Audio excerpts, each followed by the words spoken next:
Hi, this is Karen White of Divine Time Astrology, and today we're going to be talking about the sign of Capricorn. And today I have somebody different with me.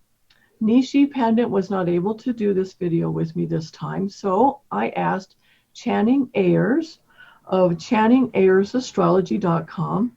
She's a friend and a colleague, and we talk about astrology a lot. And so today we're going to talk about the sign of Capricorn like we normally do, but we're also going to have an extra video for you where we talk about everything that's going on with the sign of Capricorn right now, because we've got so many things in that sign. It's crazy. Okay, so I'm going to start with the description of Capricorn in Brihat Parashara, and then Channing is going to take the body parts. But thank you, Channing, for joining me today. I really appreciate this. Oh, thanks, Karen. It's fun that you invited me. Thanks. Okay, so Capricorn in Brihat Parashara is ruled by Saturn, is tamasic, earthy, southern, vigorous at night, back rising, large-limbed, spotted and many-colored, moving in watery ground, four-footed at the beginning, and without feet at the end, is imagined the water goer. So now that is the way it's described in Brihat Parashara, and in our conversation today, we talk about basically what's in here and what that means. Okay, so Channing, now, would you like to start talking about the body parts that are, the body parts in the body, in the human body, that are ruled by Capricorn? Well, sure. Capricorn is typically associated with the thighs, right? So the thighs in the body are the part of the body that does a lot of the work, does a lot of the momentum. And when we are, doing anything, we usually feel it in our thighs and our buttocks because there's a lot of muscle in there. And so that's propelling us. But it's interesting because there's a concept of this having to do with the pressure of all of that work hurting, and there's an aspect of feeling the burn in that area, basically. Mm-hmm. And so the sign of Capricorn is associated with this idea that we feel the stress of our efforts in that sign. It can really build up there. There's a feeling of the Capricorn energy feeling like it's responsible. It's responsible for doing all the work. It's responsible for making everything happen. And so there's a battle in there on some level of the willpower and the attachment to feeling responsible.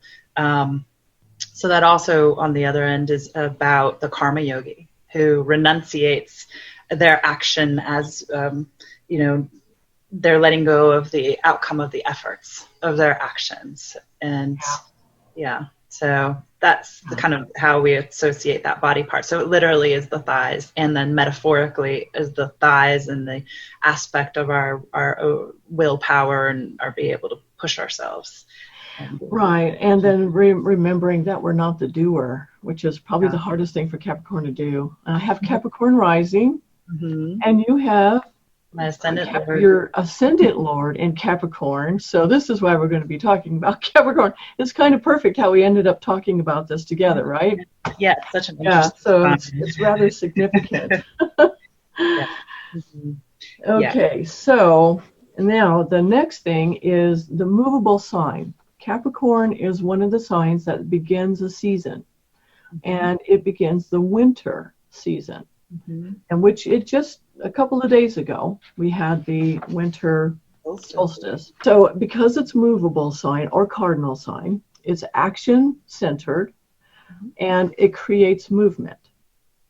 So this is when the leaves on the trees really start falling much more. You start seeing the branches of the trees becoming much more bare, whereas in the autumn they were turning color and starting to fall, but in the winter they really strips the trees completely.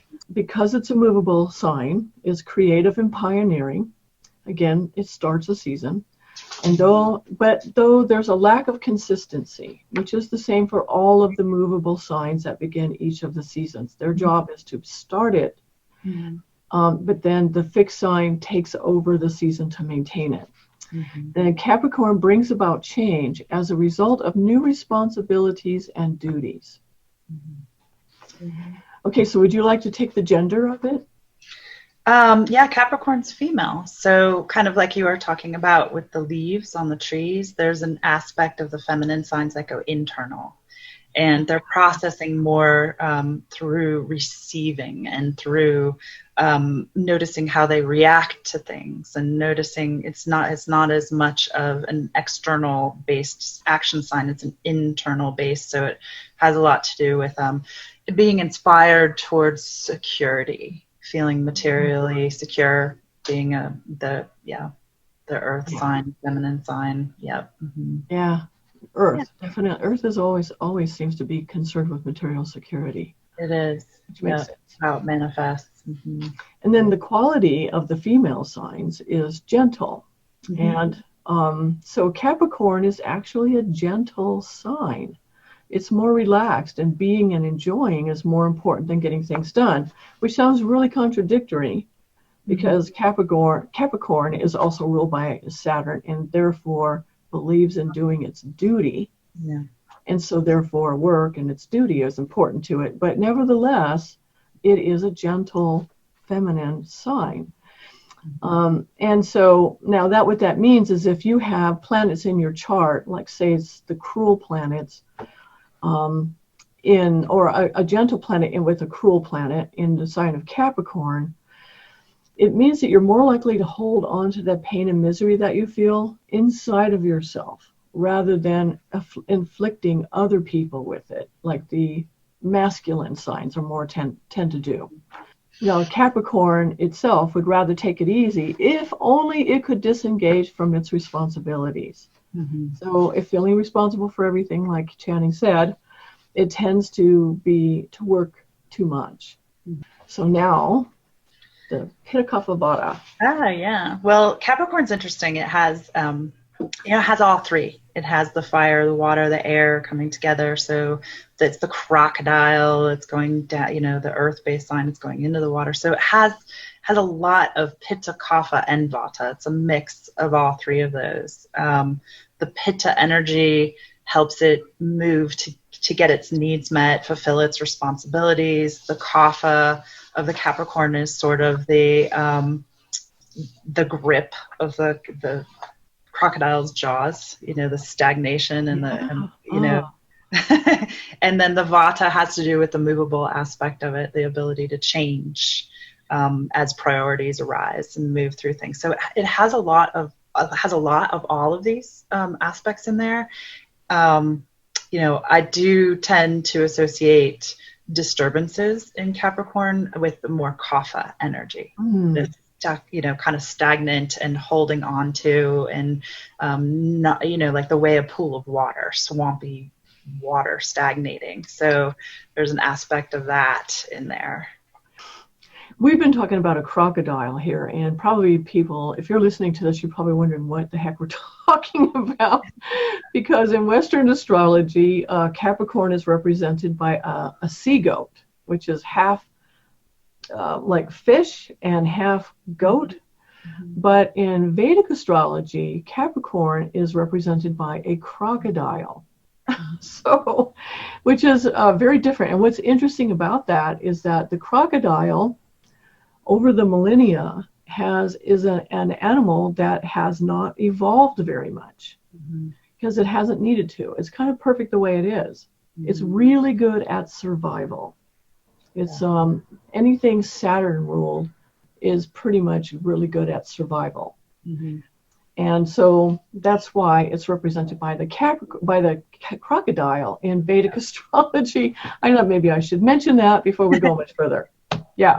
And there are some associations with that legendary creature as well. So it's Makara, and the root of Makara has to do with crocodile, right? The name of crocodile, Nakara, is a type of crocodile in India, but Makara is also connected with a lot of other associations, like Ma is connected with Maya and mother. And so there's these foundations when you go into the name, and it's so interesting because it'll have multiple layers to it. So there's this aspect of it connected to the animal of the crocodile and this mythical sea creature. And that sea creature is located, I think it's one of, I was reading a little bit about it. It's one of the most commonly found symbols in temples in Hinduism and Buddhism. This mythical sea creature, it's in a lot of the entrances and gateways, and you'll see it in a lot of different places. So it's interesting how it's placed, how it's revered in the symbolism.